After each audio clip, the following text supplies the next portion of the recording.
What's happening, Hammers? Dan Lawless here, back with another edition of the West Ham Week. And apologies, it's been a while. I think it's been a week or so since I've done one. I've just been so busy with my work, the work that I get paid, that pays the bills, and other stuff on the channel. I just haven't had time to do it. It's quite a time-consuming show to do. But anyway, I'm back now, so forget about all of that. I'm going to break down 3 stories, so start the timer now. Alright, first of all, this one I might end up running over, and this is quite a big, I know something that I've got quite a lot to say on. Kouyate has addressed his poor run of form that he had. He seems to have picked up now. He said, I know I had some fans who were angry with me and asking, why are you not playing good? But I know this is life, and sometimes you play good and sometimes you play bad. Sometimes you can't give your best because nobody knows what problems you have. And I'm over these problems, and God is good, and now I'm starting to get back to my best.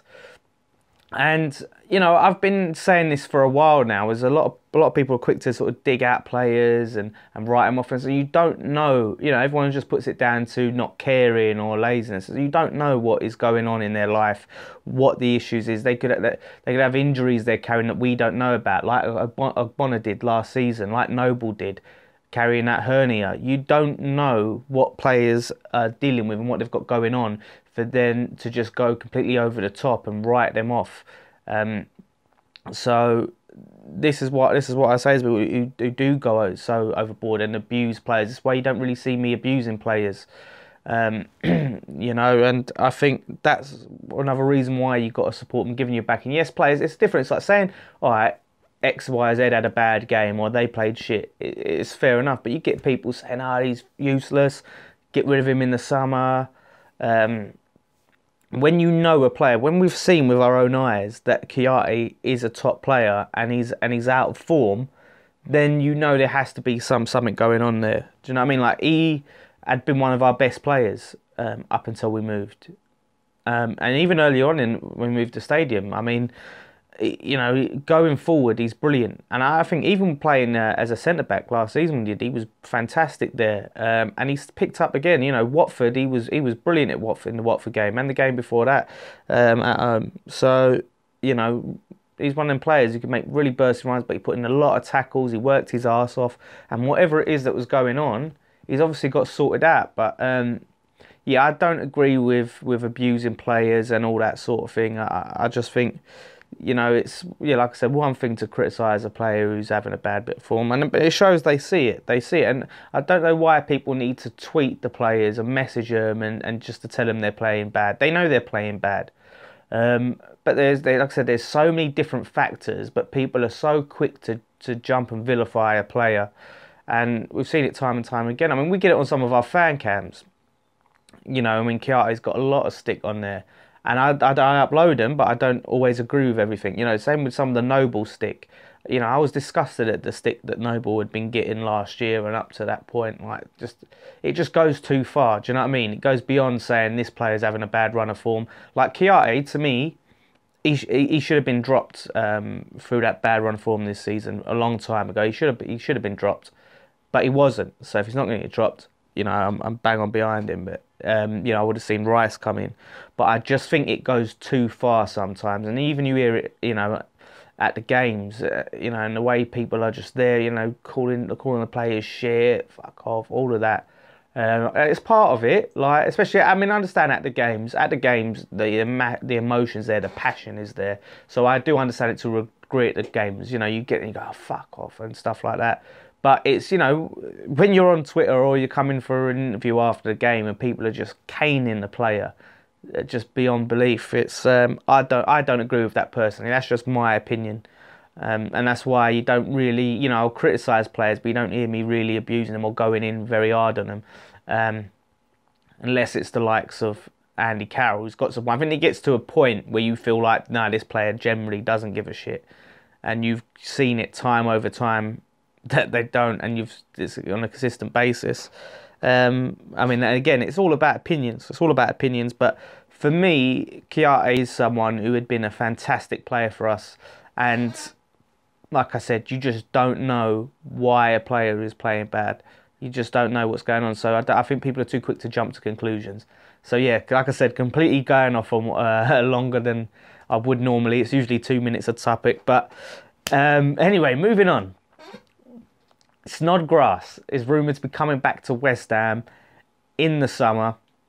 That's right. He could be returning to West Ham and staying at West Ham, which is very interesting. I mean, David Moyes is apparently willing to give him another chance. By the way, loads of different publications reporting this. I haven't got no inside scoop or anything like that. I'm not in the know. I'm just reacting to the news. But yeah, David Moyes has apparently willing to give Snodgrass a chance, wants to see what he can do. And apparently Snodgrass is up for it. He's wants to prove himself, wants to show what he can do at West Ham, and if that's true, I'm very surprised. I did not think that he would want to come back to West Ham after what David Sullivan said about him.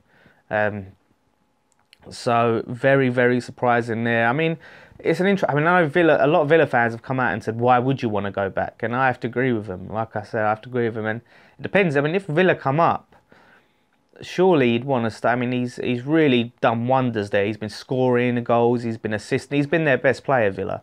And some people might say that's his level. Maybe it is, but you got to think he was doing well at Hull before we signed him in the Premier League.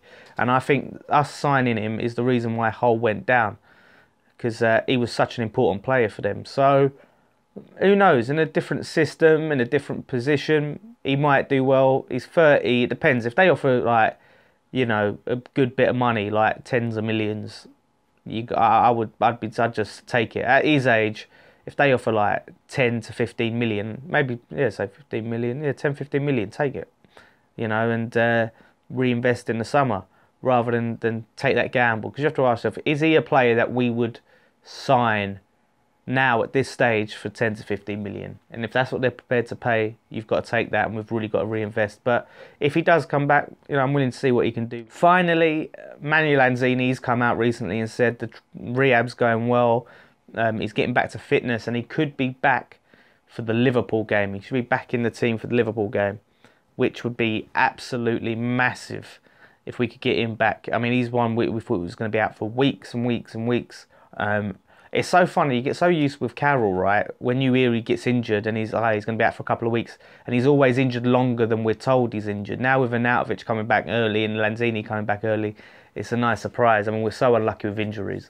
If he can be back for the Liverpool game, that would be massive, because we need everyone available for that. We need our absolute best team for that game, because, I mean, Liverpool are on fire at the moment in their attack. It's probably one that we're going to have to play very defensively and shut up shop, basically, like we did against Chelsea and City and those sort of games. When you've got an attack like that, scored 5 goals in the Champions League against Porto, we've got to really come up with something. But you still want that creativity there, and him and Marco were really building up a great partnership there, and some great link-up play. And I'd love to see if Mario can fit in there, those three together. Let's see. But massive news, and I think Arnautovic and Lanzini, especially Arnautovic, staying fit are key to our survival in the Premier League and us pushing on and maybe getting a top 10 finish. So good news.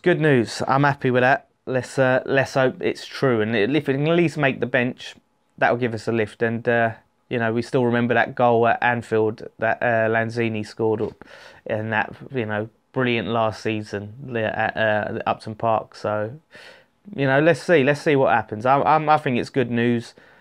Anything could happen in the Premier League. You don't know. It's going to be tough. The odds are definitely stacked against us for that game, but I don't know. Let's just hope Lanzini comes on, produces some mastery with Arnautovic, and we can, bag a very big 3 points. I'll take a draw all day long, obviously. But anyway, yeah. So no, thank you guys so much for watching. A bit less sort of rigid West Ham. Usually it's 2 minutes a subject, but it's been a while, and I just wanted to sort of go in certain subjects and be a bit less restricted anyway. So thank you guys so much for watching. Leave your comments below. I do like to see what you guys have to say and interact with you guys as well. Don't forget to subscribe and hit the notification button so you can know exactly when our videos are come up. It doesn't always appear in your feed, so be the first to know. We've got lots of great stuff coming out. If you haven't watched it yet, check out our interview with Tony Cottee. Graham done a great job with that. Really cracking interview, that one. It's one of them ones, Tony Cottee, he's just comes across like an absolute top bloke, and he's like them older players. You know, I love listening to the stories, and I could listen to Tony Cottee talk for hours about the old days and how it was then. It was football was a different time. The stories are interesting, and yeah, I mean, you know, it's hearing about the '86 season. They talk about his debut and you know being a West Ham fan and growing up and going to the games as a kid. It's a great listen. So if you haven't watched it yet, go and check it out. We're gonna have more content coming up, and then we'll be back next week with all the usual previews and you know fan cams and match day stuff. But anyway, I babbled on too long. Anyway, thank you guys so much for watching. One thing left to say: come on, you Irons.